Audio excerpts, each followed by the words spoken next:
Sega.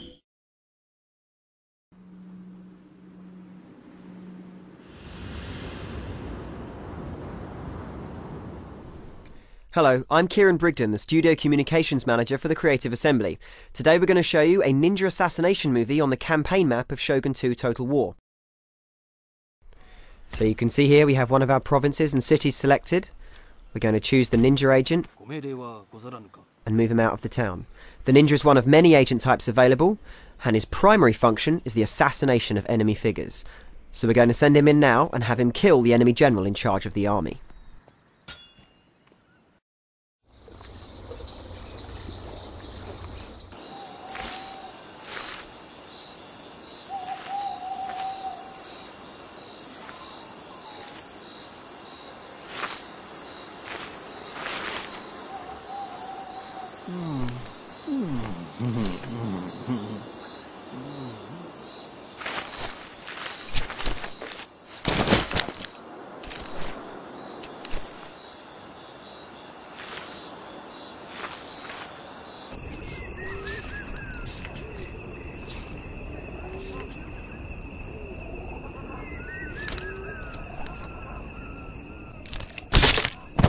So you can see here the assassination attempt has been successful, the enemy general has been killed, and now nobody leads the enemy army.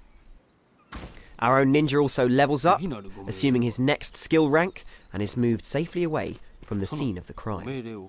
The campaign map now also rotates in full 3D. Beauty and harmony, governed by one eternal law. All that begins must end. The reign of the old shogunate is over.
So Total War is a 10-year-old series of strategy games on PC. It's a combination of real-time and turn-based strategy set in the absolute height of samurai warfare. So the game at the moment we're focusing on is Shogun 2, and that takes place in the what's called the Sengoku Jedi or Warring States period of Japan, where the old shogunate has crumbled and a number of new families have emerged to kind of like compete for this this title of Shogun of all Japan. And we kind of thrust the player into the shoes of one of these smaller clans and see if they can forge an empire and forge a destiny across all of Japan.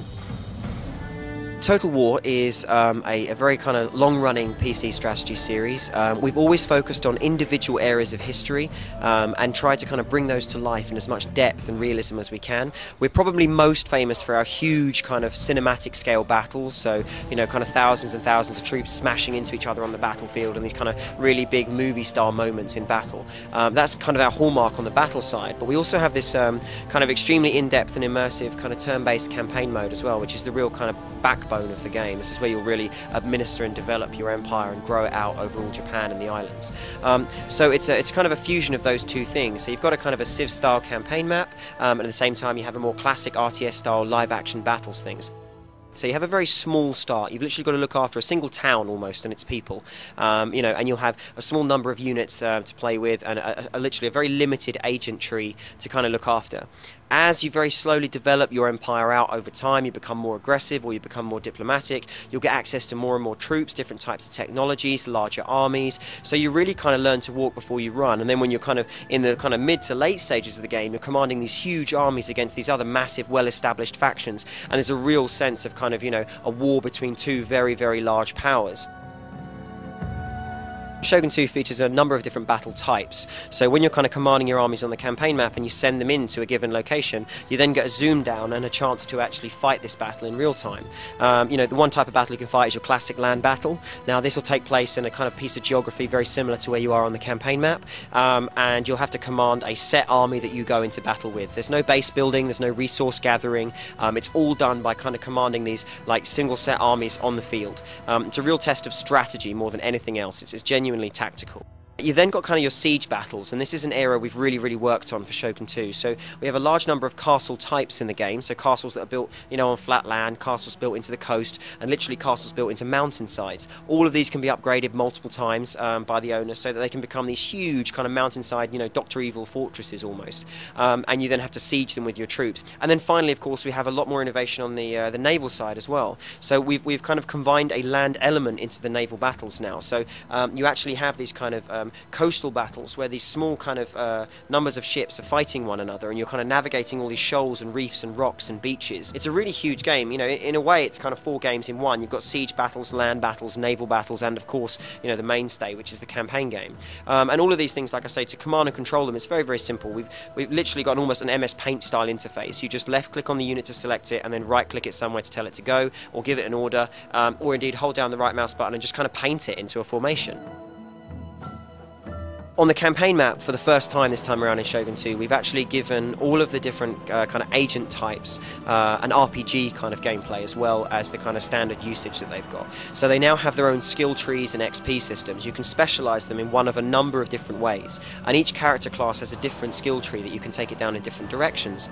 Every type of individual agent, with his own XP and skill tree, also has his opposite, the thing that works best in neutralizing him or her on the campaign map. So the idea there is to give a real sense of, like I say, story and a sense of characterization, so you feel much more attached to your characters. You grow them over time, you specialize them in a certain way, you come to rely on them for certain activities, and as a result, like I say, we hope that kind of players will form much more of a bond with the kind of agents that they've got, making them feel a lot more realistic on the campaign map. Well, for the fans, there's 3 key areas I'd really like to kind of address for the people who play Total War games very regularly.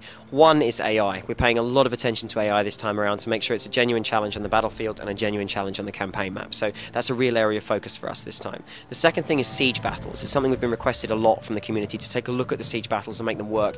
The great thing about doing the Japanese era is that they give us a lot more options for the siege battles. We can do some much more interesting stuff with them. So that's going to be a really cool part of the game. And finally, we've got some pretty big plans for the multiplayer aspect as well, so I'd kind of keep your eyes peeled for that. I can't really say too much about it at this stage because we've got quite a lot of testing to do to see if it works, but I will say it's got something to do with kind of scaling things up quite a lot.